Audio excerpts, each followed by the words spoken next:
आज काही वेळापूर्वी ऑस्ट्रेलियाहून एक व्यक्ती ज्याचं नाव रवी पुजार त्यांनी मला फोन केला होता आणि त्याने सांगितलं की मी मंगळूरची व्यक्ती आज ऑस्ट्रेलियामध्ये आहे आणि तुम्ही आज सातत्यानं बऱ्याच जणांना आर्थिकदृष्ट्या मदत केलेली आहे आणि त्याच पद्धतीने मला पण तुम्ही आर्थिकदृष्ट्या मदत करावी अशी त्यांनी आपली अपेक्षा माझ्याजवळ व्यक्त केली। पहिला विचारतेवेळी त्यांनी विचारलं की रवी पुजार या नावानं मी आज वावरतोय, मला तुम्ही ओळखताय काय? मी म्हटलं नाही।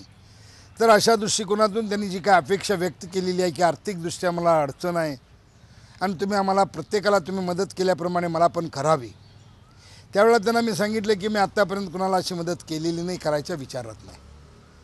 असं सांगितल्यानंतर त्यांनी स्पष्टपणे महाराष्ट्रात चंदगड तालुक्यामध्ये नागनवाडीचा प्रश्न उपस्थित केला आणि नागनवाडीमध्ये बांदेकर कंपनी आहे, त्या सर्वांना तुम्ही मदत करताय। त्यावेळेला मी त्यांना सांगितलं मी आत्तापर्यंत त्यांना मदत केलेली नाही आणि करायचा माझा विचार नाही, तरी देखील विचार करा म्हणून त्यांनी सांगितला। ठीक आहे, पाहूया म्हणून मी सांगून फोन मी ठेवलेला आहे आणि ही बातमी वास्तविकरित्या बऱ्याच जणांना कशी समजली ह्याची मला कल्पना नाही।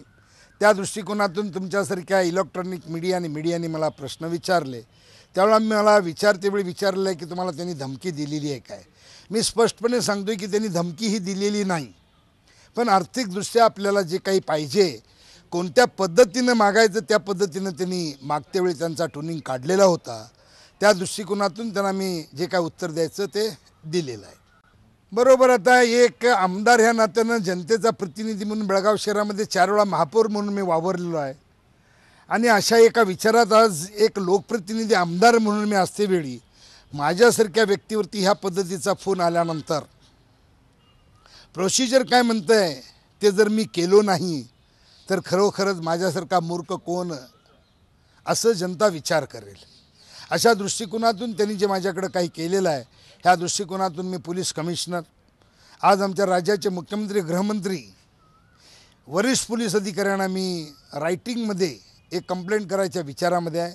आज 5-5:30 वाजता बेळगावचे पोलीस कमिशनर ऑफिसमध्ये आल्यानंतर त्यांच्याजवळ जाऊन मी कंप्लेंट करणार आहे।